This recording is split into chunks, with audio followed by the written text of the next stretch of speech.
Olá, queridos irmãos, graça e paz da parte do nosso Senhor Jesus Cristo. Amém. Como é bom podermos estarmos juntos para mais uma vez, como igreja do Senhor, adorar e bendizer ao Senhor. Já falou com o Senhor hoje? Você já deu graças ao Senhor por tudo aquilo que o Senhor tem feito em nossas vidas? Feche seus olhos, vamos falar mais uma vez com o nosso Deus. Pai, obrigado, meu Deus, por esse dia, pelo teu cuidado, pela tua misericórdia, pela maneira poderosa como o Senhor age, ó Deus, e opera em nossas vidas. Queremos, Pai, colocar as nossas vidas diante do Senhor. Queremos rogar ao Senhor que nos ajude, que o Senhor nos guarde, que o Senhor nos fortaleça, que o Senhor direcione, Deus, os nossos pés para a vontade do Senhor, a nossa vida para o teu querer. Agora, Pai, que nós iremos cultuar ao Senhor, recebe este culto, ó Deus, para a honra e glória do teu santo nome, ó Pai. Recebe cada canção, cada ato de louvor que será entregue ao Senhor. Colocamos todos os irmãos, ó Deus, que estão enfermos, ó Pai. Agradecemos ao Senhor pela vida do irmão Alif, ó Deus, que passou por uma cirurgia e já se recupera. Obrigado, Deus, pelo teu cuidado. Pedimos ao Senhor perdão pelos nossos pecados. É a oração que nós fazemos ao Senhor, no nome de Jesus. Amém. Amém, irmãos.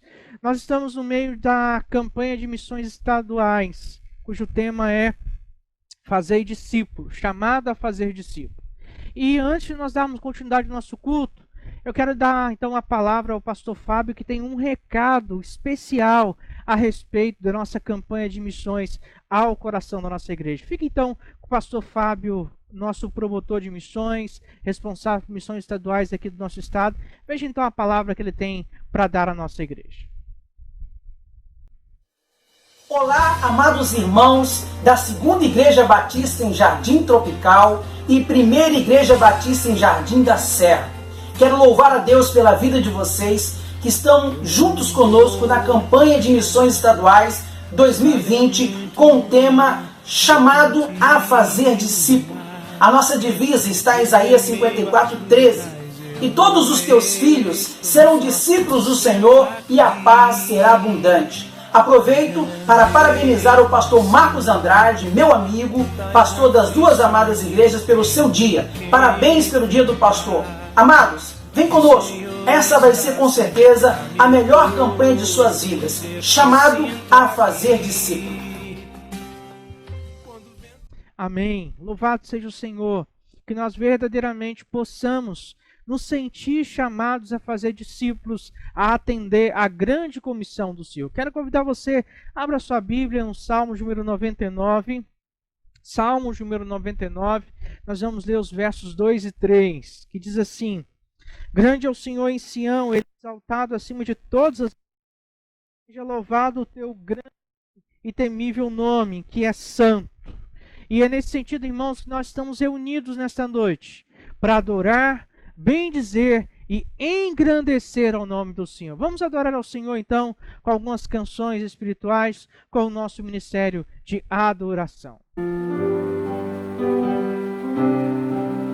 Não importa quem você é, não importa o que você fez, Jesus conhece o teu interior também. Quantas vezes você caiu, tentando acertar, mas a tristeza e o desespero te fizeram chorar. Não importa quem você foi, se na escuridão da noite Ele é para o teu passado e não desiste de você.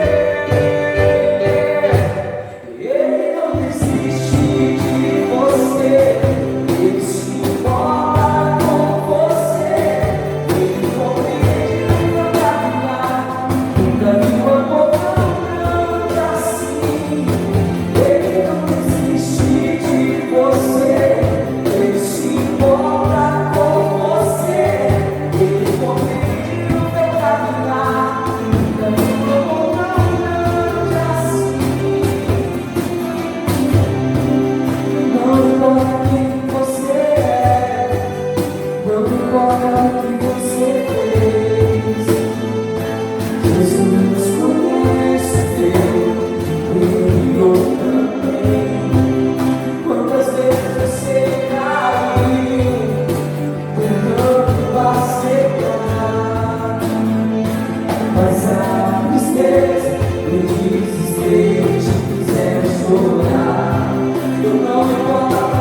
Deus para a sua vida e para a sua família.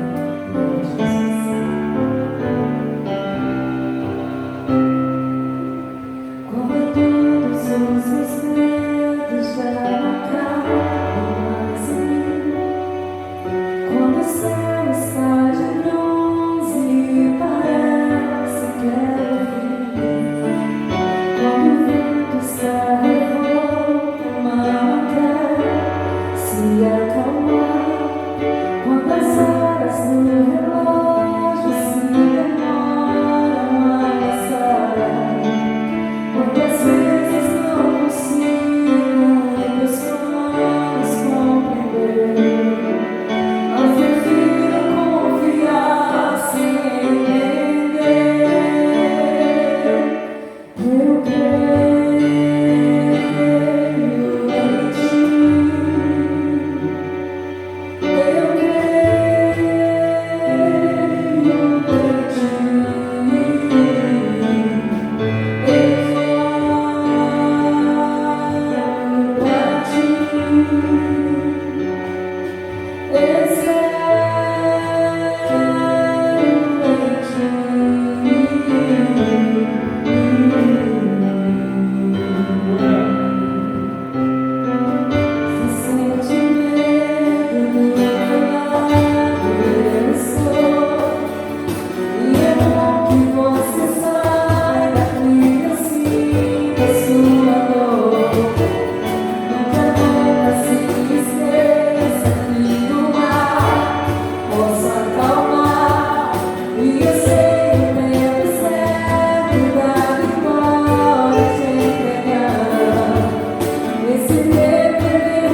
Espírito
Amém. Louvado seja o Senhor, que nos dá a oportunidade de louvarmos e adorarmos e bendizermos ao Senhor. Mas eu quero compartilhar a palavra do Senhor com você nessa noite. Quero pensar um pouquinho com você nessa noite a respeito do livro de 1 Reis, capítulo 19. Abra sua Bíblia no livro de 1 Reis, capítulo 19. Eu quero ler esse texto.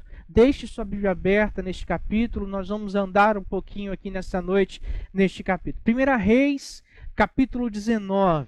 Amém? Eu farei leitura na minha versão, os irmãos acompanhem. Ora, Acabe contou a Jezabel tudo o que Elias tinha feito e como havia matado todos aqueles profetas à espada. Por isso Jezabel mandou um mensageiro a Elias para dizer-lhe: que os deuses me castiguem com todo o rigor, se amanhã nesta hora eu não fizer com a sua vida o que você fez com a deles. Elias teve medo e fugiu para salvar a vida. Em Berseba de Judá ele deixou o seu servo e entrou no deserto caminhando um dia. Chegou a um pé de giesta, sentou-se debaixo dele e orou pedindo a morte. Já tive o bastante, Senhor, tira minha vida. Não sou melhor do que os meus antepassados. Depois se deitou debaixo da árvore e dormiu. De repente um anjo tocou-lhe e disse: levanta-se e coma.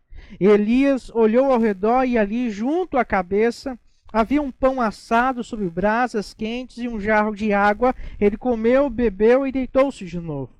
O anjo do Senhor voltou, tocou nele e disse: levanta-se e coma, pois a sua viagem será muito longa. E então ele se levantou, comeu, bebeu e fortaleceu.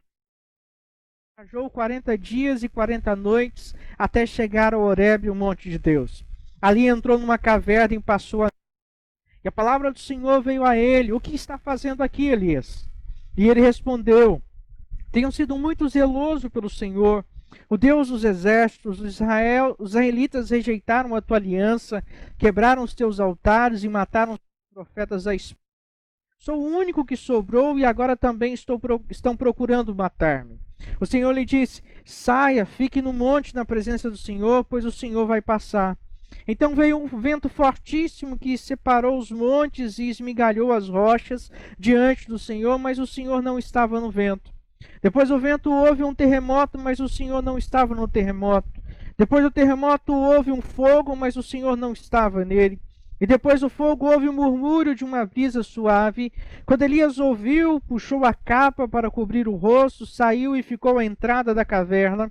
E uma voz lhe perguntou: o que você está fazendo aqui, Elias? E ele respondeu: tenho sido muito zeloso pelo Senhor, o Deus dos exércitos. Os israelitas rejeitaram a tua aliança, quebraram os teus altares e mataram os teus profetas à espada. Sou o único que sobrou e agora também estão procurando matar-me. O Senhor lhe disse: volte pelo caminho por onde veio. Vá ao deserto de Damasco. Chegando lá, unja Azael como rei da Síria, unja Jeú, filho de Nissim, como rei de Israel, unja Eliseu, filho de Safate, de Abel-Melá, para suceder a você como profeta. Jeú matará todo aquele que escapar da espada de Azael, e Eliseu matará todo aquele que escapar da espada de Jeú. No entanto, fiz sobrar 7.000 de Israel, todos aqueles cujos joelhos não se inclinaram diante de Baal, e todos aqueles cujas bocas não o beijaram. Então Elias saiu de lá e encontrou Eliseu, filho de Safate. Ele estava arando com 12 parelhas de bois, estava conduzindo a 12ª parelha, e Elias alcançou e lançou sua capa sobre ele. Eliseu deixou os bois e correu atrás de Elias. Deixa-me dar um beijo de despedida em meu pai e minha mãe. Disse: então irei contigo. Vai e volte, respondeu Elias. Lembre-se do que fiz. E Eliseu voltou, apanhou sua palha de boi, os matou, queimou o equipamento de arar para cozinhar a carne e a deu ao povo, e eles comeram. Depois partiu com Elias, tornando seu alvo. Deus abençoe. E que Deus aplique a palavra dele aos nossos corações. Mas eu quero pensar um pouquinho com você nesta noite. Vencendo o medo e as limitações que nos abatem. Vencendo o medo e as limitações que nos abatem. Meus queridos irmãos, como seres humanos, muitas das vezes sujeitos ainda à velha natureza, nós experimentamos altos e baixos da caminhada cristã. É bem verdade, meus irmãos, que existem dias em que acordamos pela manhã com um poder sobrenatural em nossas vidas, com uma disposição verdadeira e real de encararmos os nossos gigantes, os nossos leões, e ultrapassarmos e superarmos com tanta determinação que olhamos para eles e enfrentamos eles de uma maneira esplêndida e passamos sobre eles como se nós fôssemos um rolo compressor.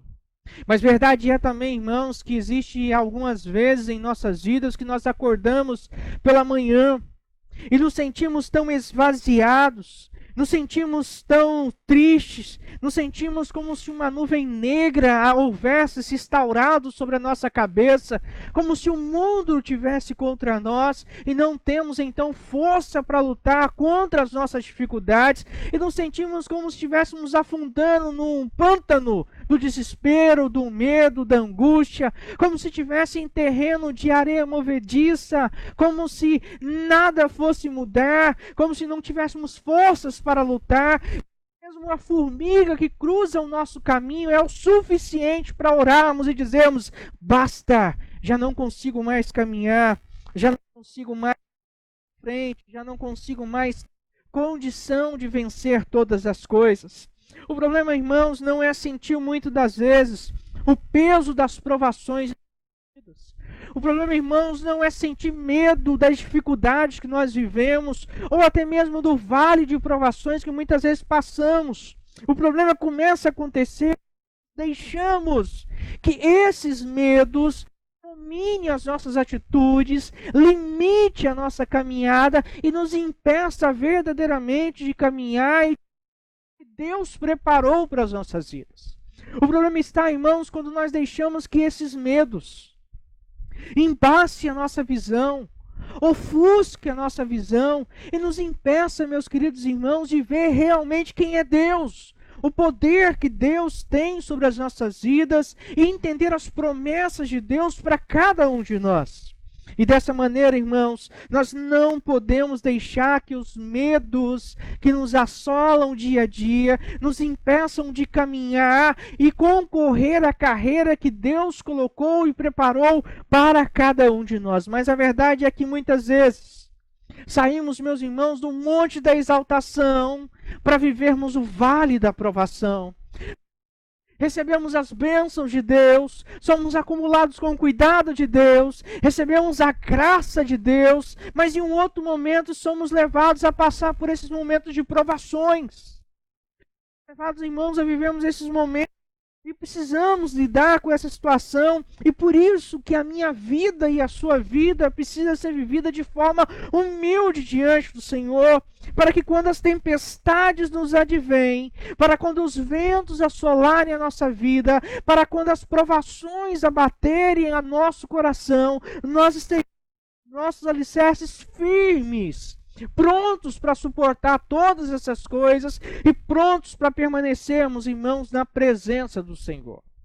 Queridos irmãos, quando nós olhamos para a palavra do Senhor, uma das coisas que alegra o nosso coração e mais conforta o nosso coração é saber que nós não estamos sozinhos.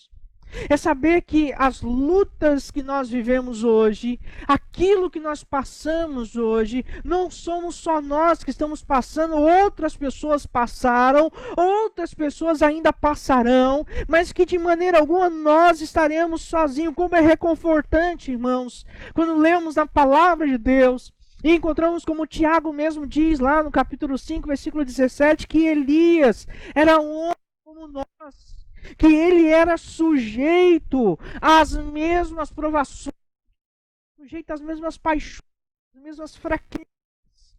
E a Bíblia, irmãos, por ser a palavra de Deus, ela narra a história de grandes homens como o de Elias. E ela não encobre as suas falhas, suas limitações, ela não encobre os defeitos. Contudo, ela nos mostra como Deus é poderoso e paciente ao tratar com tudo isso na vida dele, e como Deus é poderoso e paciente ao tratar também com paciência as nossas limitações, os nossos medos, as nossas dificuldades. Quando nós nos deparamos, meus queridos irmãos, com a vida de Elias, aqui no capítulo 19, nós vemos ele sair do capítulo 18 do auge do seu ministério. Elias ora, a chuva para. Elias ora, a chuva cai. Fogo do céu cai. Ele mata os profetas de Baal. Ele vê o nome do Senhor sendo glorificado. E agora nós vemos o capítulo 19, Elias no fundo do poço. E isso nos traz à memória, irmãos, aquilo que o salmista escreveu no Salmo 39, versículo 5, quando ele diz que, na verdade, todo homem, por mais que esteja, é pura vaidade. Elias viu o poder do céu descer sobre aquele lugar, viu a manifestação soberana e sobrenatural de Deus naquele lugar, a maneira poderosa como Deus agiu naquele lugar, e agora Elias está no fundo do poço. O versículo 3 diz que Elias, ao ouvir a ameaça de Jezabel, ele teve medo e ele fugiu para salvar a sua vida. E dessa maneira, meus irmãos, existe um velho que diz: os melhores homens não passam de simples seres humanos mostrando o que têm de melhor. Ao lermos, portanto, a história de Elias, percebemos justamente isso. Elias era um homem semelhante a eu e você. Era homem semelhante, sujeito aos mesmos medos, às mesmas fraquezas, às mesmas limitações. Quantos de nós, irmãos, muitas vezes não nos sentimos dessa maneira? Limitado diante das dificuldades que nós estamos vivendo, limitado diante das coisas que nos causam medo, limitado diante das coisas que nos roubam a ciência do Deus Todo-Poderoso na nossa vida, que nos roubam em balanço a nossa fé e que minam a esperança no nosso coração. Quando nós aprendemos, irmãos, com o exemplo da vida de Elias, que é um dos homens mais extraordinários, é que é um homem extraordinário, com toda a sua natureza humana, ele sabia muito bem como se desvencilhar ou como sair daquilo que John Bunyan escreveu no seu livro chamando do lamaçal ou do pântano do desespero e voltar a caminhar com o Senhor. Elias estava vivendo, irmãos, esse momento de desespero na sua vida.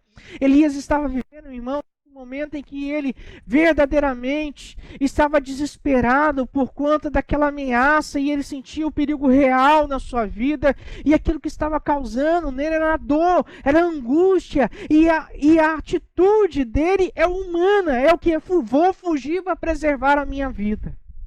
Às vezes percebemos que somos assolados por tantos medos, que parece que nós estamos pisando, irmãos, em meio à areia movediça. Areia que quanto mais nós mexemos, mais afundamos, chafundamos. Quanto mais lutamos, mais perdemos a força. Quanto mais lutamos para perseverar, parece que mais fraco nós ficamos e maior se tornam os nossos gigantes, as nossas tempestades, as nossas aflições, as nossas provações. E olhando, irmãos, para a experiência de Elias, ao lermos esse capítulo, somos lembrados que devemos glorificar ao Deus Criador de todas as coisas e não as suas criaturas. E que precisamos, irmãos, nos humilharmos à presença do Senhor. Nos humilharmos no sentido de sermos preparados para os dias de vale de provação. Sermos preparados, irmãos, para os dias em que nós seremos testados, seremos provados, seremos que de fato estar preparados para tudo aquilo que pode acontecer depois de recebermos a glória de Deus, de recebermos a bênção de Deus sobre as nossas vidas. Muitas vezes, irmãos, iremos passar da exaltação para a provação. Por isso, nossa atitude precisa ser sempre de dependência, de humildade, de nos humilharmos à presença do Senhor e reconhecermos que o Senhor é todo poderoso e que Ele é digno de receber toda a honra, toda a glória e todo o poder, e que nada pode acontecer em nossas vidas sem que Ele de fato intervenha em cada uma delas. Por isso, meu querido irmão, nós precisamos ter em mente que a finalidade de nos humilharmos na presença do Senhor é sermos preparados para esses dias, irmãos, que nos causam medo. Dias, irmãos, como esse que nós estamos vivendo. Dias, irmãos, em que muitas vezes nós vemos o evangelho ser deplorado. Dias, irmãos, que a dúvida paira sobre a nossa mente. Dias, irmãos, que a esperança foge das nossas mãos, assim como água vaza por algum recipiente furado. Dias, irmãos, que precisamos ser alientados, calientados, animados e reanimados no Senhor. Mas veja, irmãos, que quando nós olhamos para esse texto, nós vamos ver então a cronologia, irmãos, dos eventos que vão acontecendo na vida de Elias, de um monte que estava vivendo o ápice do seu ministério, a demonstração do poder de Deus, a demonstração que de fato ele era um homem enviado pelo Senhor, um profeta do Senhor, ao fundo do poço, diante da ameaça de uma mulher, diante de ameaça contra a sua vida, e ele foge amedrontado. Mas o que nós vamos ver, irmãos, em primeiro lugar, é que Elias estava vivendo um verdadeiro colapso total emocional. As suas emoções não foram capazes de suportar todo o peso daquela ameaça que ele estava vivendo.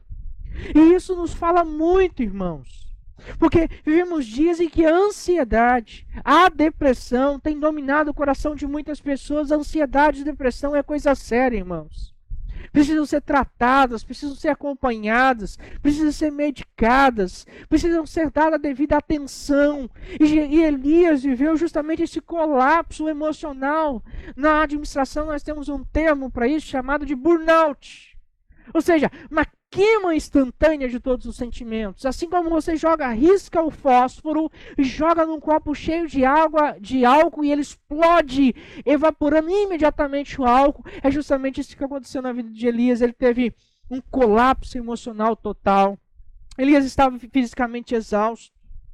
Quando nós, irmãos, estamos abalados emocionalmente, quando nós deixamos que os nossos medos nos dominem, nossos medos nos limitem, nossos medos nos direcionem, nossos medos roubem de nós aquilo que de fato somente o Senhor pode fazer em cada um de nós, então verdadeiramente nós nos sentimos frustrados, nós nos sentimos angustiados, nós nos sentimos exaustos, nós nos sentimos cansados, e nós nos sentimos então com medo. Elias não tinha apetite.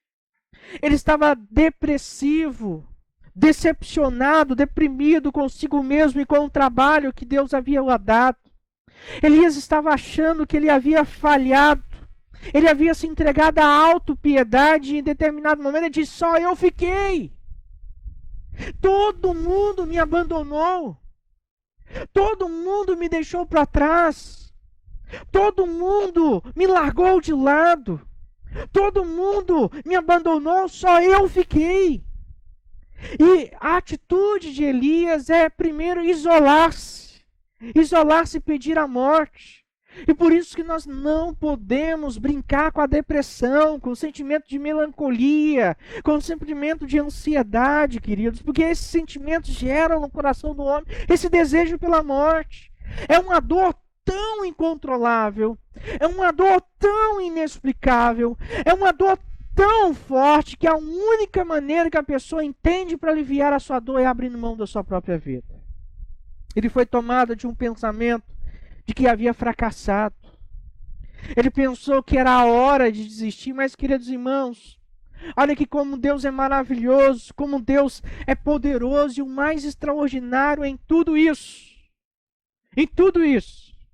é que quando nós pensamos em desistir, Deus não olha e não enxerga com as nossas lentes. Deus não enxerga as coisas com a maneira como nós vemos. Deus, Ele não vê, Ele vê os nossos fracassos, das nossas inconstâncias, dos nossos sofrimentos, das nossas ansiedades, das nossas crises emocionais. Ele vê além das nossas orações impetuosas que fazemos no calor dos nossos sofrimentos.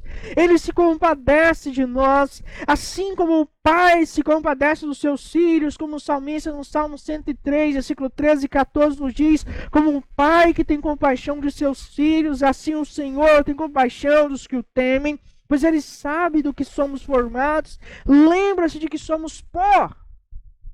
Dessa maneira, irmãos, ao olharmos a esse texto, Percebemos que o Senhor nos trata com seu amor terno, com a sua graça inefável, infindável e com paciência quando passamos pelos pântanos do desespero, quando o medo abate o nosso coração e quando a vontade de desistir é maior do que a vontade de prosseguir.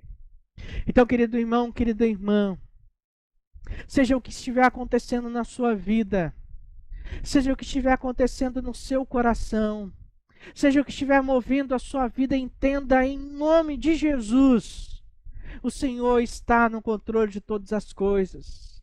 O Senhor não te deixa só. O Senhor não te deixa sozinho. O Senhor é aquele que tem poder para te ajudar a superar e a romper e a ir em frente de todas as coisas. O Senhor está no controle de todas as coisas. Tão somente creia e dependa totalmente dele. Por isso, meus queridos irmãos, nós precisamos verdadeiramente descansar do Senhor. Elias fugiu, Elias discutiu com o Senhor, Elias tentou se defender diante do Senhor. Por fim, Elias então se entregou, obedeceu ao Senhor, e o resultado disso, irmãos, é que o Senhor o restaurou. Restaurou a obra, restaurou a esperança, restaurou a sua vida, curou as suas emoções. Talvez hoje a sua atitude tenha de ser de fugir da presença do Senhor. Talvez hoje a sua atitude, por tantas coisas que você está vivendo, seja de fugir de tudo aquilo que você está vivendo. De repente eu falo para alguém nessa noite que está dizendo justamente isso: basta! Chega! Eu não aguento mais! É muito sofrimento. Talvez eu falo para alguém hoje que está pensando em abandonar a presença do Senhor e justificando-se diante do Senhor: não aguento mais, só eu estou, só eu fiquei, só eu. Mas creia que o Senhor pode restaurar a sua vida. Creia que no nome do Senhor você pode vencer os seus medos e tudo aquilo que limita você. Tão somente entregue-se ao Senhor e permita que o Senhor trabalhe o seu coração, que o Senhor direcione a sua vida e que o Senhor faça em você a vontade soberana dele dentro de você. Mas, queridos, eu quero olhar para esse texto e eu quero extrair desse texto algumas lições que eu gostaria que você guardasse no seu coração. E a primeira coisa que eu aprendo com esse texto está aí nos versos de 1 a 4. Eu queria que você se atentasse novamente para esse texto. E a primeira lição que eu aprendo é que o medo é um sentimento real e que pode abater todos os servos do Senhor. Vejam, irmãos, que depois de Elias ver o fogo do céu descer, de copiosa chuva descer sobre a face da terra, de repente Jezabel estava lá pulando e saltando de alegria, achando que Baal, o Deus da prosperidade, o Deus que trazia cultivo aos campos, era o responsável por aquela chuva. E quando Acabe chega dizendo que Elias havia matado os profetas de Baal e quem havia mandado chuva era o Senhor, e Jezabel então manda um recado demoníaco para Elias, dizendo: Elias, olha, eu vou fazer a você a mesma coisa que você fez a todos os profetas de Baal. E a atitude de Elias é ser tomado de medo. O medo, querido, é real. O medo é um sentimento que pode abater os servos do Senhor. O medo é um sentimento, irmãos, que podem congelar as pessoas, que podem levar as pessoas a agir de uma maneira incontrolável, impensável, que podem levar as pessoas a fazer loucuras na sua vida, tudo por conta do medo. E o versículo 3 diz que Elias, ao ouvir a ameaça, ele teve medo. Ele ficou com medo. Ele ficou com medo. E muitas das vezes, irmãos, na minha caminhada e na sua caminhada, nós também enfrentamos essas coisas em nossas vidas. Enfrentamos essas dificuldades. Enfrentamos todos esses paramentos que nos levam a ter medo. Medo do amanhã. Medo de tomar uma decisão. Medo de prosseguir mais um pouco. Medo de depender totalmente do Senhor. Medos que nos causam, que nos limitam, que nos paralisam e que nos ajudam a chafurdar a cada dia mais os nossos pecados e limitações, nos afastando da presença de Deus. O medo é real e ele limita as nossas atitudes, mas nós não podemos, irmãos, deixar que os nossos medos nos limitem diante do Senhor. Nós precisamos, irmãos, continuar firmes diante de Deus, entendendo que o Senhor irá nos proteger, nos ajudar e nos guardar. Mas em segundo lugar, quando o medo abate o nosso coração, o Senhor, o Senhor sempre envia uma mensagem de alento e graça ao nosso coração. Atente os seus olhos aos versículos 5 e 8 que nós lemos, é justamente isso que nós vamos ver. E Elias então foge para um lugar, deixa o servo dele em Berseba, vai sozinho para uma região deserta, e lá o Senhor manda um anjo alimentar Elias. Ele senta debaixo de uma árvore, ele ora ao Senhor, mas o Senhor então aparece para ele, e o Senhor dá uma ordem para ele: levante-se, come, e havia pão assado em brasas, e ele comeu e bebeu e deitou-se de novo. Todas as vezes que o medo abate o nosso coração, o Senhor sempre enviará uma mensagem de alento e de graça ao nosso coração. A presença daquele anjo naquele lugar, trazendo pão e água para Elias, trazendo alimento para Elias, era a maneira de Deus dizer para ele: Elias, você pode até estar com medo, você pode estar até tremendo diante dos seus opositores, você pode estar até tremendo diante dos seus inimigos, mas eu continuo cuidando de você. A sua vida está nas minhas mãos. Sou eu aquele que faço todas as coisas e cuido de você. Queridos, quando o medo abate o nosso coração, Deus sempre nos manda uma palavra de esperança, uma palavra através das Escrituras, uma palavra através de canções, uma palavra através de orações, uma palavra através de uma mensagem pregada, mas o Senhor não nos deixa, irmãos, desamparados. Querido, se hoje o seu coração está tomado pelo medo, pelo desespero, pela angústia, saiba que Deus está no controle. Então somente se recorde das promessas de Deus e tenha esperança no seu coração. Tenha certeza de que o Senhor jamais te deixará sozinho. Tenha certeza que o Senhor jamais irá te abandonar. Tenha certeza de que o Senhor está cuidando e cuida e cuidará sempre de você.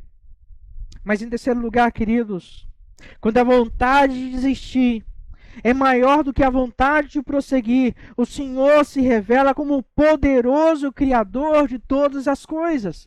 Veja os versos de 9 a 14 que nós lemos. Elias então, diante da palavra que vem a ele, o Senhor aparece a Elias, e Elias se dispõe exclusivamente a justificar-se, a discutir-se com Deus.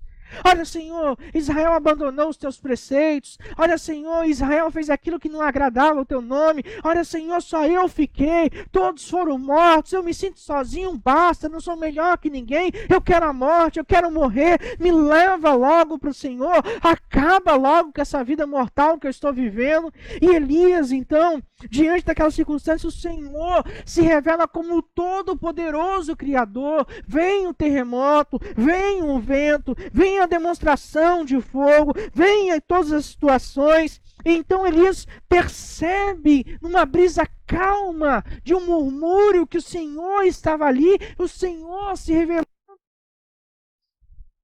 Quando nós, irmãos, somos abatidos pelo sentimento e a vontade de desistir é maior do que prosseguir, então Deus, ele se revela a nós, mostrando que ele é o Criador de todas as coisas, que ele tem um poder de todas as coisas, que ele tem um controle de todas as coisas, que ele não nos abandona, que ele não nos deixa sozinho, que ele não nos deixa prostrado, mas antes ele está no controle de todas as coisas e tem um controle sobre a minha vida e a sua vida.